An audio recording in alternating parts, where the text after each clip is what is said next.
Listener beware, No Time to Game is a podcast chock full with spoilers. If your intent is to play this game and you don't wish the ending to be spoiled, turn back now. And then come back when you're done and let's talk about it.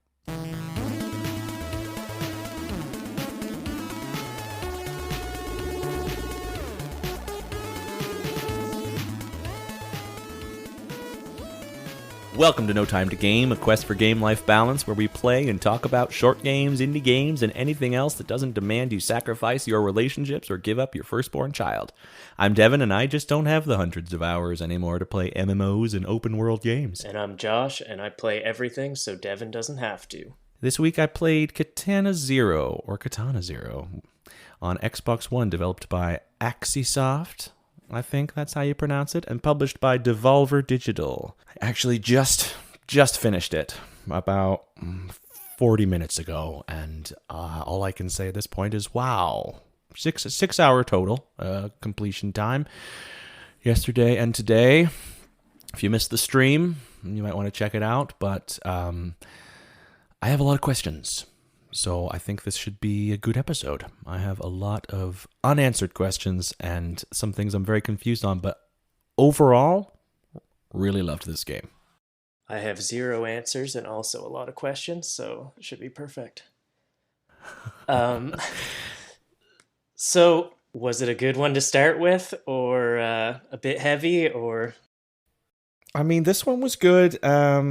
It's spring break here, which would normally mean the kids would be here, but I managed to pawn them off on the grandparents. So I wanted something with a bit more meat. It took a bit more time. Normally, in a normal week, I would not have 6 hours probably to give to a video game. But this week, yeah, it was good. Really enjoyed this. Really enjoyed multiple facets of this game.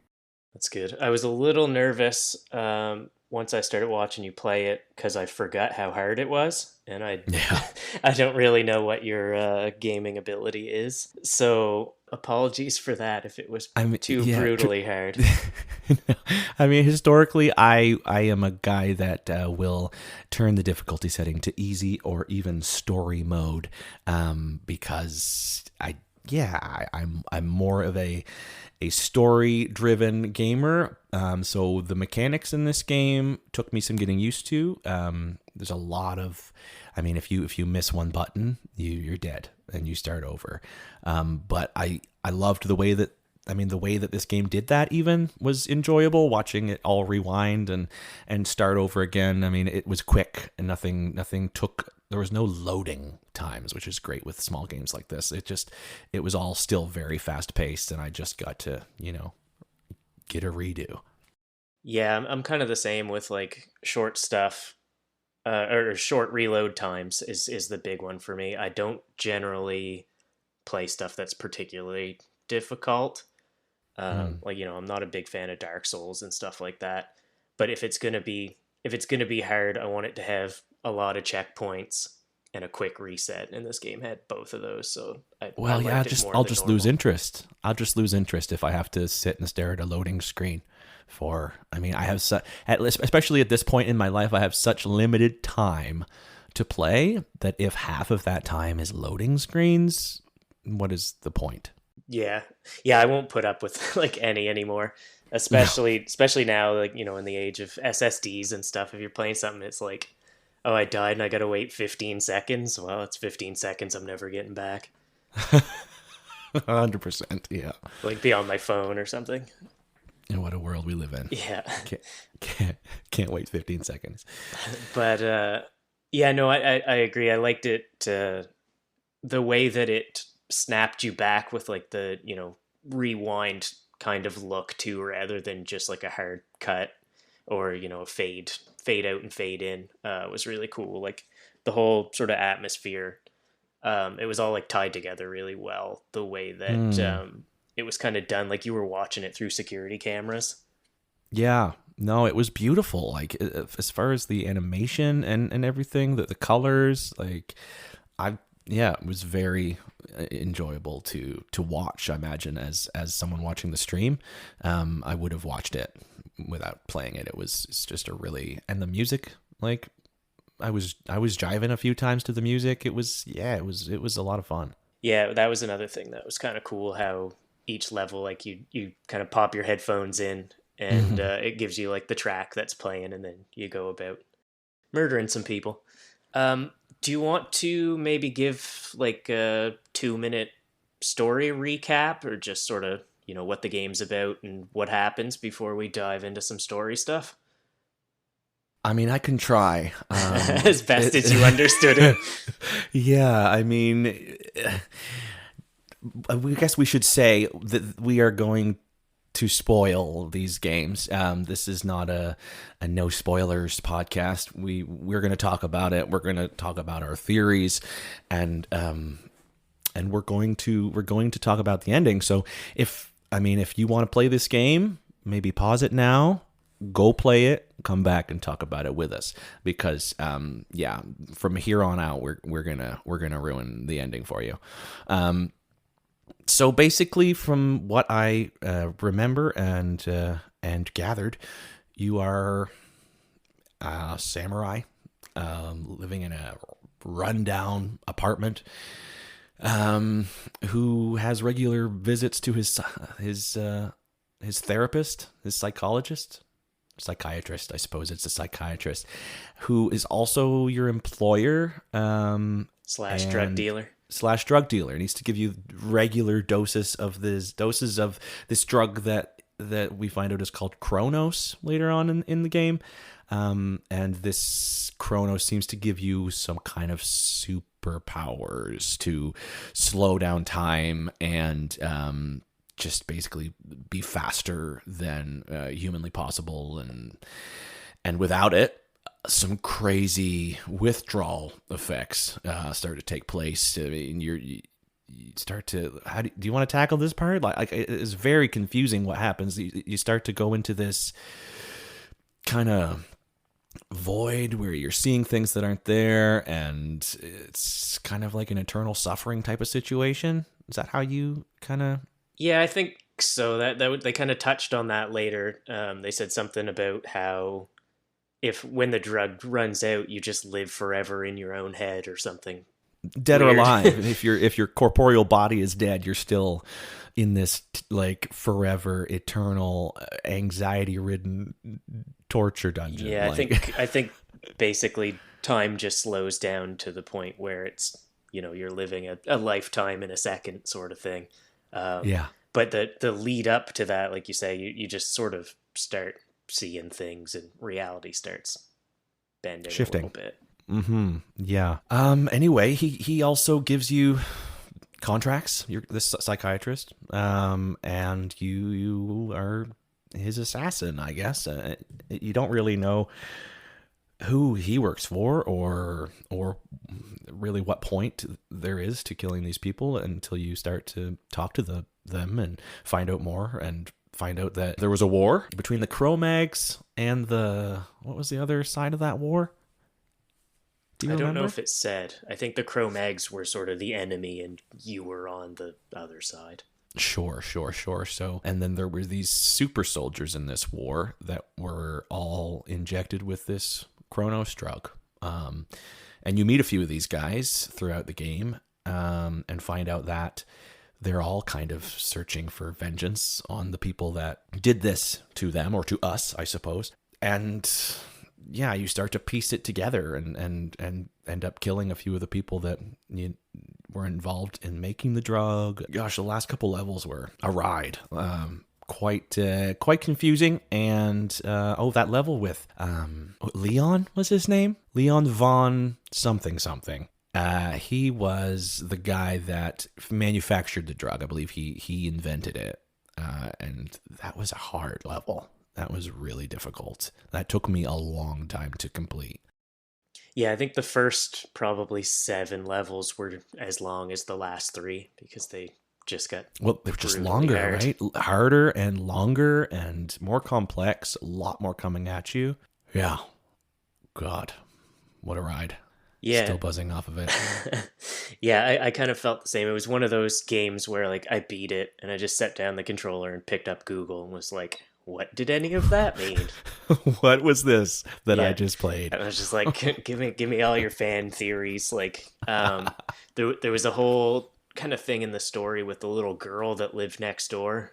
Yes, I can't believe I didn't mention her. Which it never really explained what was going on there, but she kind of was out in the hallway, and then she was trying to hang out with you, and you take her into your apartment and hang out a couple times, and you kind of Hmm. find out that her dad's sort of a deadbeat, and she takes a liking to you, and he has all these moments with this kid, and then at the end, she's just gone, and the cops were there saying that there was never any kid, or The landlord didn't know of a kid. They're like they assumed there was no kids in the third district at all. Like, so yeah, we don't know if that child was ever there. I mean, this main character was an addict and hallucinated. And was the child ever there?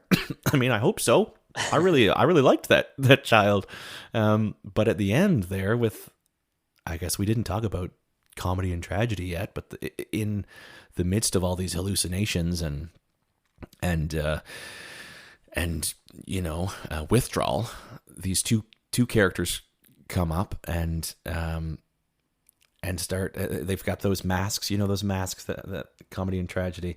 What are those from? They're from historically. Is it Greek? What do you know anything about? you've got me. I've seen them in modern media, but I mean, I have no we idea used what to, it originated in. no, we used to have the masks on our mantle as a child, and That's they've always freaked me out. terrifying. Yeah, they were my stepmoms. They always freaked me out.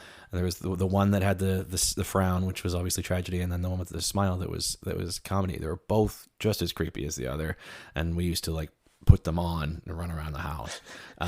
But anyway, these two characters, calling themselves comedy and tragedy, kept appearing to the main character. Do we ever find out what his name was? I think his name was Zero.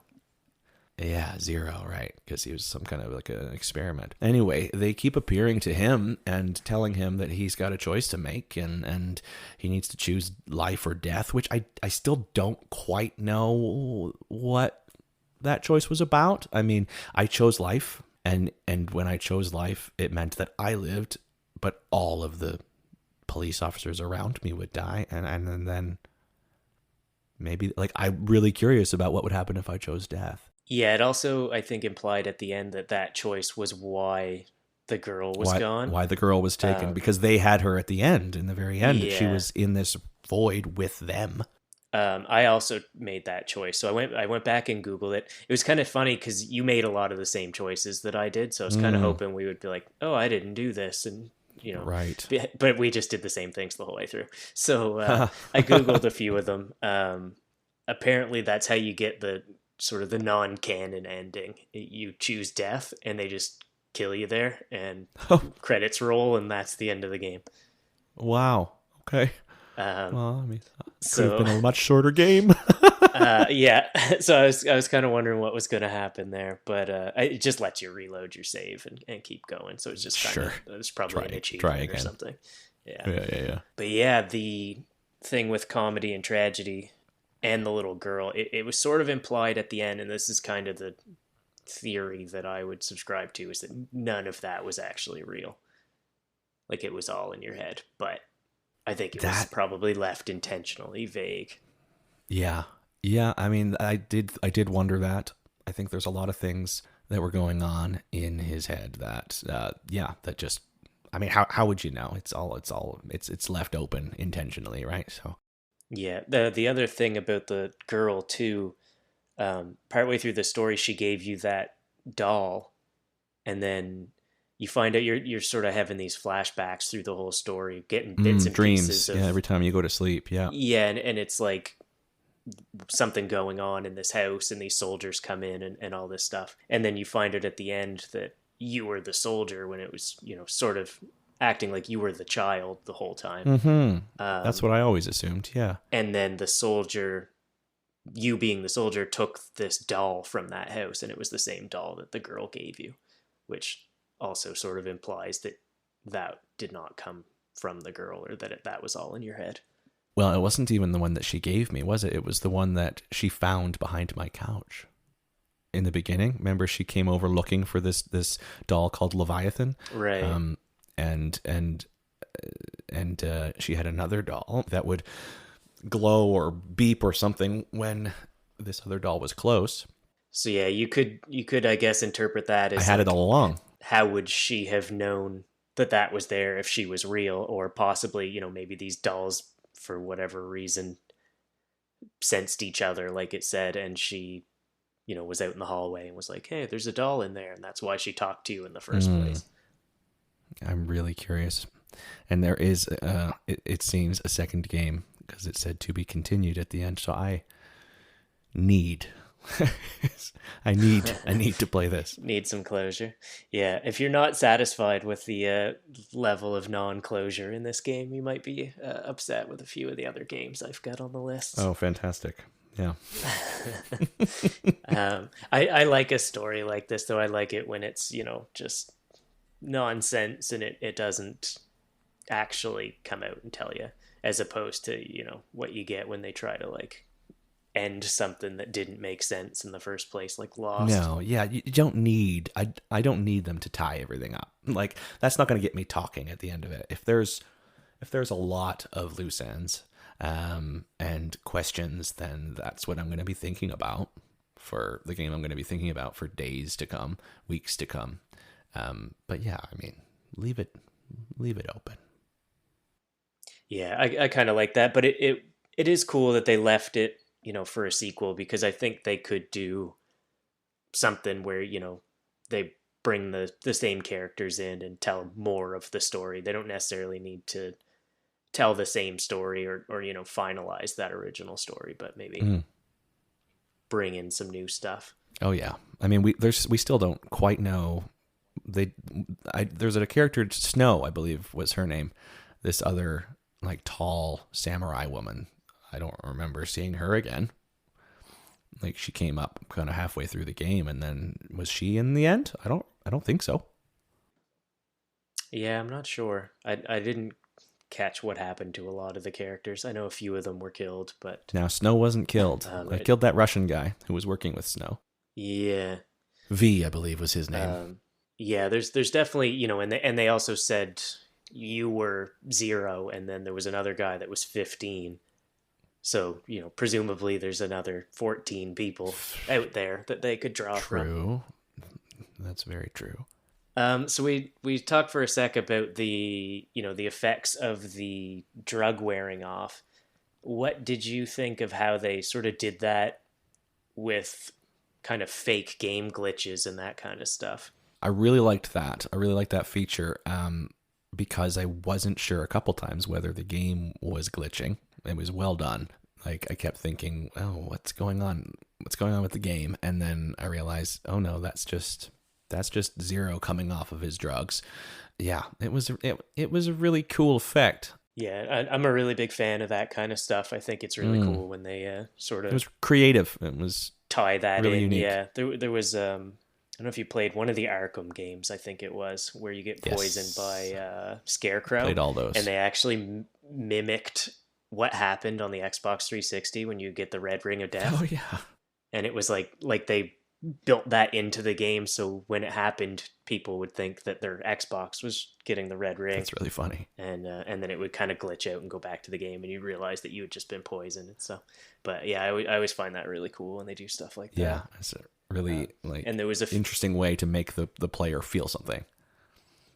Yeah, there was a few points in the game where they did that it was pretty cool. I can't remember what the first one was, but the first time you see it, it kind of just keeps glitching and skipping you back.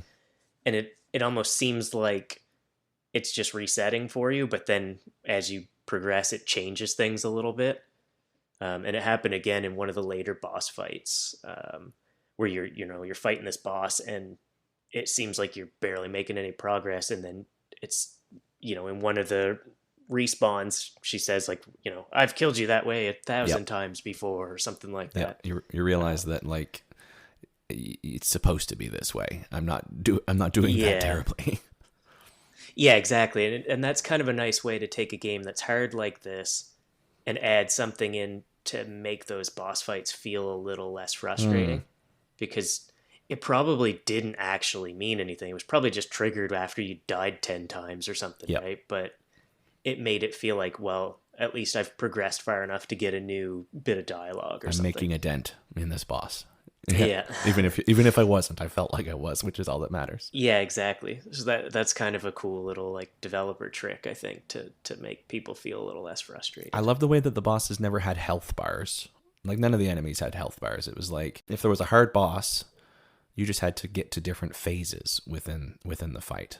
Like a Hmm. instead of just hacking it until it's dead. It's like, no, you've got to dodge this in the right way. You've got to slow mo here. You've got to, yeah, the mechanics. I mean, I guess we could talk about that for a second. Those were satisfying, I found. Yeah.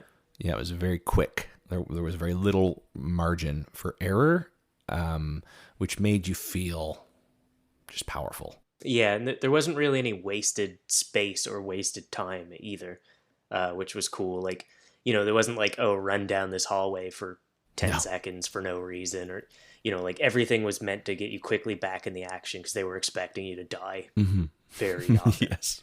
Uh, so that was cool. Yeah, the whole time it was a lot of action. Like it was just, I mean, it was easy to play for a 3 hour sitting. Yeah, yeah, I beat it in one. Yeah. So it definitely wasn't boring. Like it didn't get tiring. I think, lengthwise, I would say it was pretty much just the right length for a game of that point. Like I think I don't know if you'd agree, but if it was much longer, I'd start to be kind of done with it. But it sort Yes. of ended right when I was like, okay, I've had enough, and then you get the credits. Mm-hmm. Like it was kind of that perfect length for a game of that type. Oh yeah, I agree with that 100%. What about the mechanics outside of the fighting? Did you like, the way the dialogue worked and the choices that you could make and all that kind of stuff? Yeah, I found dialogue fun. I mean, it's always great when you've got options. You feel like you're in control of the story, and I even liked that they added the whole interrupting kind of feature where you could just mash that button and yell at them basically and not wait for the other dialogue options to come if you're patient and like actually think about what to say instead of just saying the first thing that comes to your mind. I feel like that mimicked kind of real world conversation in a fun way. Yeah, it was cool. It was kind of interesting to see that level of, dialogue choices and stuff implemented in that kind of a game. Like that was something that you would kind of expect to see in like a Telltale game or something like that. Mm. You don't usually see that in action games. No, there was a lot of thought put into the dialogue as well. Like a lot of, I mean, just interesting choices Hmm. and just yeah ways to have fun talking to the NPCs and not just skipping through like I would normally do. Yeah, and I think it added a lot more replayability as well. I mean, I only played through it once, but I'll probably play it again someday and try some of the different things.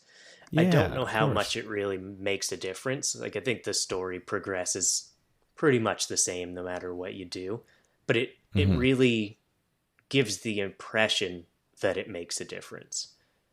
Yeah, you could go different directions. Yeah, I know I did look up a few things too, and I think there's one point where you can get like a secret boss fight by doing something special with the dialogue. There's a couple points where it changed the game slightly. Something you probably didn't notice. There was a part early on where you went into a building and the receptionist was there and she was trying to talk to you and she was saying like, "Oh, I love your outfit" or something like that. Yep, I And you remember were her. kind of a jerk to her. And Yes, it then was. when you left the building at the end of that level, she sicked the cops on you. She was like, "That's the Yes, guy," and then they attacked you and you killed her and them, I think. I remember that.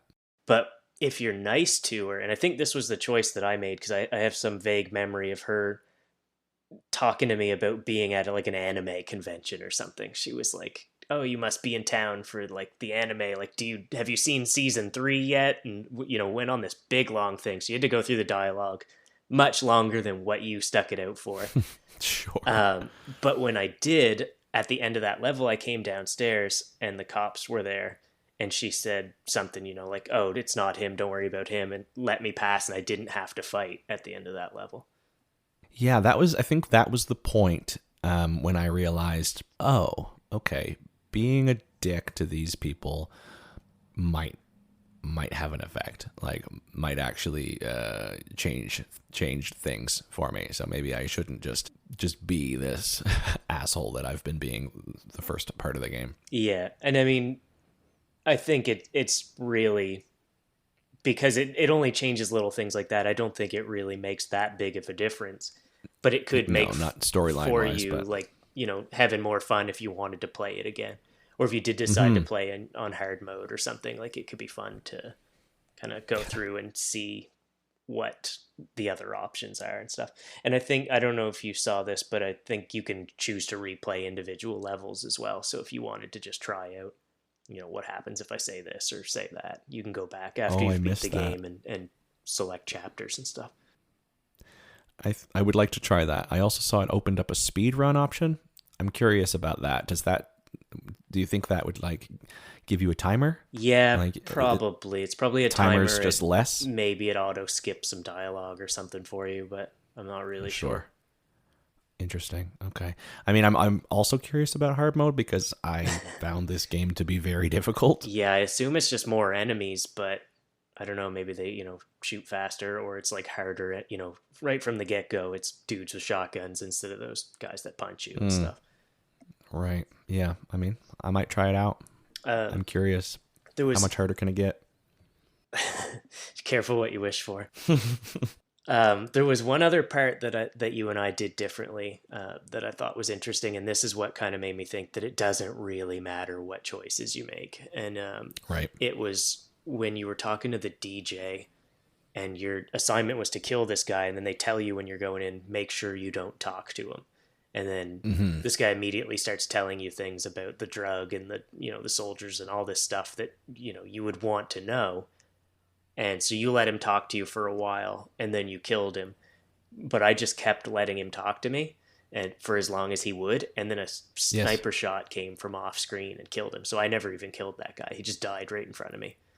Oh wow! But I wonder who that was. It didn't change anything. That the rest of the level played out the same. Everything else was the same. I think the next day when I went to the psychiatrist, he was growling at me. Yeah, and I have a feeling that's all that would really change. Like if you walked in, killed him before he said anything, the guy would probably say, great job. Good dog. Yeah. That would be an interesting way to play the game, I think, is to strictly do exactly what you're told the whole time. Because that guy was kind of such a dick that you sort of knew you were supposed to, or you felt like you were supposed to disobey. Yeah, like, hear these people out, and, what harm could it do to hear what this guy's got to say? Yeah, can we back up a minute and go back? Because I really enjoyed the DJ level. I found it just a kind of a different change of pace from the other levels. I liked when they switched it up a little bit. I liked like the whole kind of creeping between crowds. It was very reminiscent of Assassin's Creed, kind of blending in with the crowds. But then I also loved the little thing they added in when he would rave and dance when he was blending. I thought that was really funny. Really enjoyed that. And I also really liked the level that had the mine car.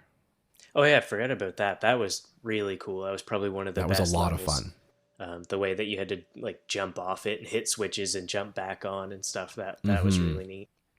You had to time it well. You couldn't wait too long because you needed the minecart to get through the rest of the level. So you got to jump off, kill some guys, like flick a couple switches and get back into it before it crashes into the wall that you need to move.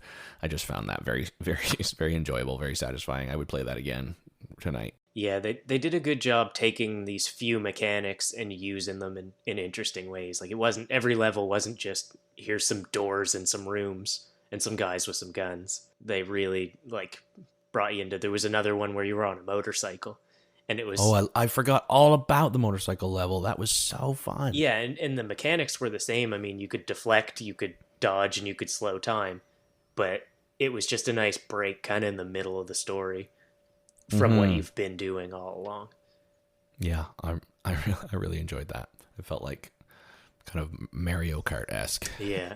They also did some kind of cool things with the mechanics outside of combat, where they tied sort of your abilities into the story moments, and that was probably my favorite thing about the whole game.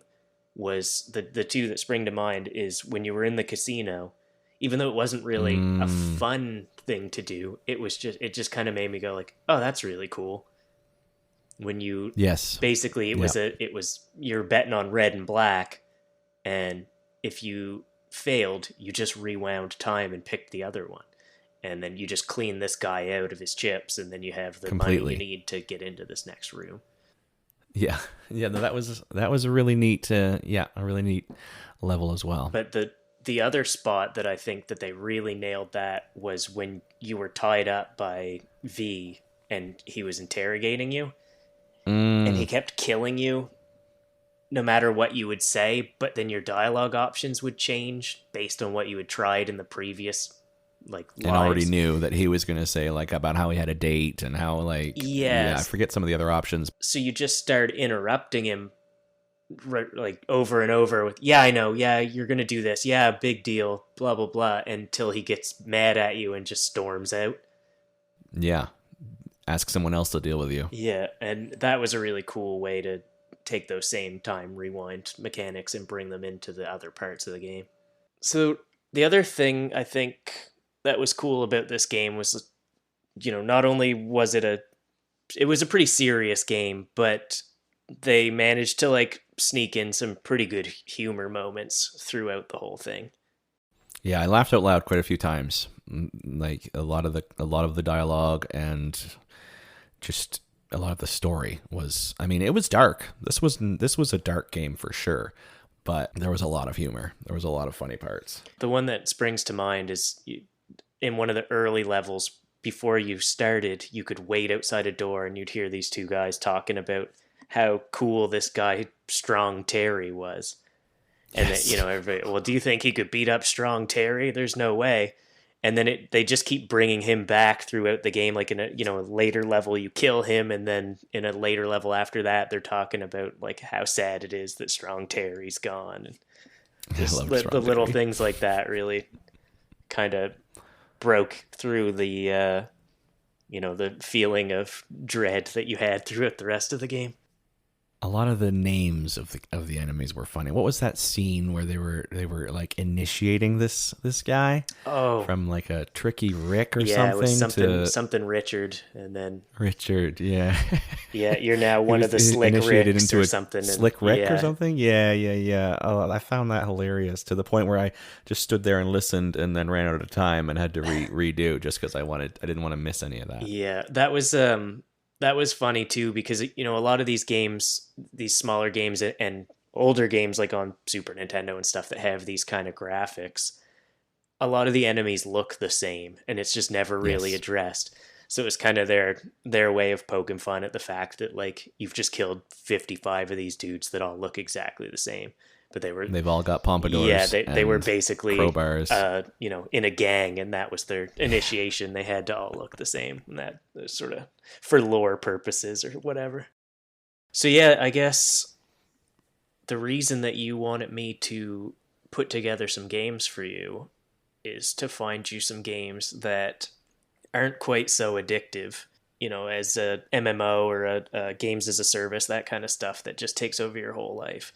Yes, So I kind of took that to be, games that might be addictive, but at least they're short.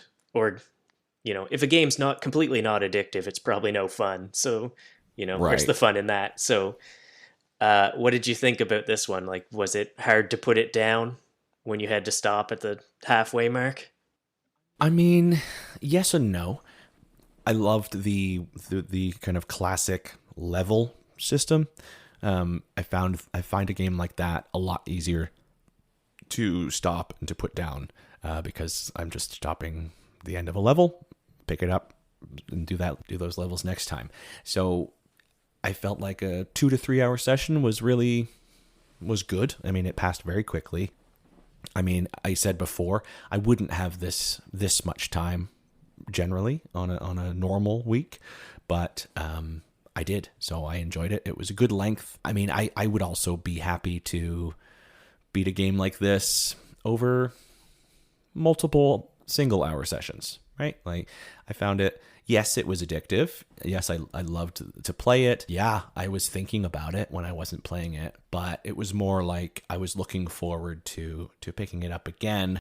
In the past, I have been so like invested in like a Destiny or a Red Dead Redemption or a massive game with so many facets and elements that I would play for 3+ hours, and then when I wasn't playing, I was thinking about it, or I was watching YouTube videos about it, or I was planning what I was going to do next. And for me, that's a problem because that makes me not present for my family, which has been an issue in the past. So this game didn't quite dominate that much of my attention. I thought about it while I was falling asleep last night, looking forward to finding out what happened in the end, looking forward to picking it up again today. But no, it didn't have the same type of command of my life like other, what did you call it? Games of service? Games as a service. Games as a service, yeah. That I've played. Like, so it was addictive, great length, glad I beat it. I can move on with my life now. Perfect. I think I would call that a success then.